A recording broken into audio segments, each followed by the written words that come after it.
Greetings wonderful souls, and welcome to our channel, The Answer Beyond Tales, your gateway to a world of enchanting stories and captivating tales. If you're ready to embark on a storytelling adventure like no other, go ahead and hit that like button to show your love. And if you haven't already, consider subscribing to join our ever-growing community of fellow story enthusiasts. Don't forget to ring that bell so you never miss a moment of magic. See you after the intro.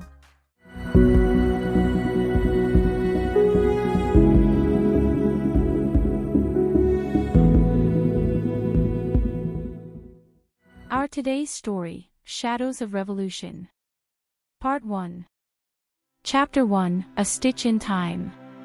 The year was 1793, and Paris, a city once synonymous with opulence and grandeur, now pulsated with an undercurrent of revolution.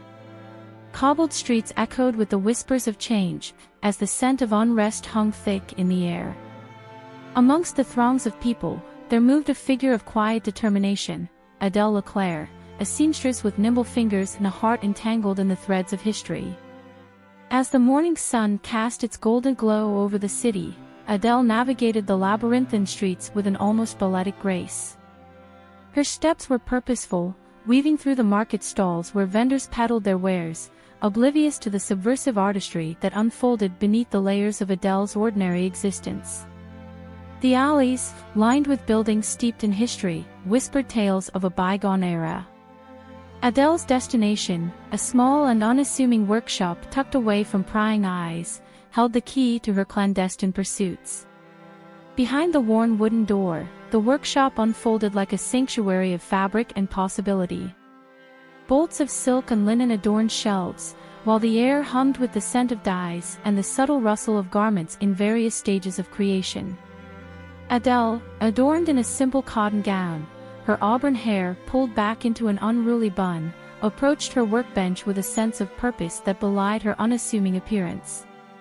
Her fingers danced over the delicate lace, her eyes narrowing in concentration as she selected the finest needle from an array of tools. The morning light filtered through a small, dusty window, illuminating the workshop in a soft glow. In this cocoon of creativity, Adele's hands moved with an almost preternatural precision. The needle pierced the fabric like a silent rebellion, weaving intricate patterns that told a tale of a world on the brink of transformation. Hidden within the seams of garments destined for aristocratic shoulders were symbols of liberty and equality, carefully concealed from the scrutinizing eyes of the ruling class. As the clock on the wall ticked away, the city outside continued its frenetic dance. Street vendors haggled, children played, and revolutionary chants echoed in the distance. The dichotomy of life within the workshop and the chaos beyond its walls created a tapestry of contrasts, a symphony of order and rebellion. Adele's hands worked tirelessly, the rhythmic tap of the needle punctuating the stillness of the workshop. Each stitch was a silent declaration, a testament to her belief that change could be sewn into the very fabric of society. The threads of her creations intertwined with the threads of destiny, converging in a delicate dance that would shape the course of her own fate and that of a nation. As the day unfolded and shadows lengthened, Adele's work reached a crescendo. The garments, transformed into vessels of silent protest, were laid out like artifacts of a revolution yet to fully unfold. With a satisfied nod, Adele surveyed her creations, a secret army of fabric and needle, waiting to infiltrate the echelons of power. The workshop, now touched by the fading sunlight, seemed to exhale the secrets it held. Adele, with a lingering glance at her handiwork, closed the door behind her, leaving the clandestine haven to its solitude. As she merged once more with the ebb and flow of the city, her heart carried the weight of a clandestine mission, a stitch in time that would unravel the tapestry of history. Chapter 2, Threads of Loyalty. Adele's apartment, nestled within the labyrinthine heart of Paris, bore witness to the ebb and flow of history. Its modest windows framed a view of cobblestone streets teeming with fervent whispers of revolution. Inside, the room exhaled an air of quiet determination. Mismatched furniture adorned with frayed lace hinted at a life lived with purpose. The walls, draped in faded tapestries, echoed the distant sounds of societal upheaval, the muffled footsteps of a populace in motion, the distant cadence of revolutionary chants that reverberated through the very foundations of the city. Adele, surrounded by fabrics in various states of transformation, stood at the epicenter of this turbulent convergence. A single candle flickered on a worn wooden table, casting dancing shadows on the patterned wallpaper. Adele's nimble fingers moved with practiced grace, guiding a needle through the fabric like a conductor coaxing a melody from a symphony of threads. Each stitch told a story, a narrative woven into the fabric of her creations. As she worked, her thoughts wandered between the loyalty she owed to the crown and the yearning for justice that simmered beneath the surface. The room, awash in the muted glow of the flickering flame, felt like a sanctuary, an oasis of calm amidst the storm outside. A knock at the door interrupted the rhythmic dance of needle and thread. Adele's pulse quickened, her heart echoing the hurried footsteps of her unexpected visitor. With caution etched across her face, she approached the entrance, the wooden floor creaking beneath the weight of anticipation. Opening the door revealed a shadowed figure, the silhouette of a neighbor, their eyes a mirror reflecting the communal unease. "Have you heard?" they whispered, breathless with news of the unrest swelling through the city. Adele nodded, her eyes betraying a depth of understanding that transcended words. The neighbor lingered for a moment, exchanging shared glances laden with unspoken fears, before disappearing into the labyrinth of the outside world. Returning to her work, Adele's fingers resumed their delicate ballet. The fabric whispered beneath her touch, absorbing the echoes of a city in transformation. The distant cries of liberty and the clash of conflicting ideals became the backdrop to her solitary endeavor.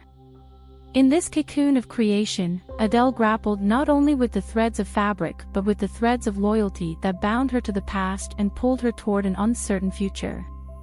The room, a haven suspended in time, bore witness to the tension between tradition and revolution, loyalty and justice, as Adele continued to weave her intricate tapestry within the heart of the storm. Chapter 3: The Captain's Gaze. The gas lamps lining the cobblestone streets cast elongated shadows, dancing to the rhythm of Captain Henri Dubois's measured footsteps. His polished boots echoed with authority as he strolled through the heart of Paris, the night enveloping the city in an inky cloak. The moon, a silent witness, cast its silver glow upon the grandeur of Versailles, a fading memory in the midst of revolutionary fervor. Captain Dubois, a man of unwavering principles, cut a striking figure against the backdrop of uncertainty. His royal uniform, adorned with meticulous precision, announced his allegiance to a crumbling monarchy. The crimson sash draped across his chest spoke of battles fought and victories won, yet now it seemed more a relic of a bygone era than a symbol of authority. His sharp, hawk-like eyes surveyed the changing landscape of fashion with a discerning gaze. The aristocracy, once draped in opulent silks and velvets, now adorned themselves with simpler fabrics. The air carried whispers of dissent, and Captain Dubois, attuned to the subtle nuances of rebellion, sensed the shift beneath the surface. In the dimly lit corridors of the palace, he encountered ladies of court draped in gowns bearing unintentional echoes of a burgeoning revolution. A ribbon here, a discreet emblem there, subtle acts of defiance disguised as the whims of fashion. Captain Dubois, though a staunch defender of tradition, felt the weight of change pressing upon him. As he ascended the grand staircase, the echoes of his polished boots mingled with the distant sounds of a city teetering on the edge of transformation. The grand chandeliers cast a cascade of glittering light, revealing portraits of kings and queens whose reigns now hung in the balance. Captain Dubois approached a mirror, a relic of decadence, and for a moment, he locked eyes with his reflection, a man torn between duty and the undeniable winds of change. Outside the palace walls, the distant echoes of revolutionary songs reached Captain Dubois's ears. The contrast between the opulence within and the clamor of dissent outside was stark, a jarring reminder of the world beyond the gilded halls. He stood on the balcony, the cool night air carrying both the scent of impending upheaval and the distant fragrance of fading roses. In that moment, Captain Dubois's gaze lingered on the city he had sworn to protect. The flickering flames of rebellion illuminated the Parisian skyline, casting shadows on the facades of buildings that had weathered centuries of history. The city, like the captain himself, stood at the crossroads of tradition and revolution, and the captain's gaze held the weight of a decision yet to be made. As he turned away from the balcony, the grandeur of Versailles seemed to recede, replaced by the harsh reality of a changing world. Captain Dubois descended the staircase, the echoes of his footsteps fading into the night, leaving behind a man caught between the echoes of the past and the uncertain whispers of the future.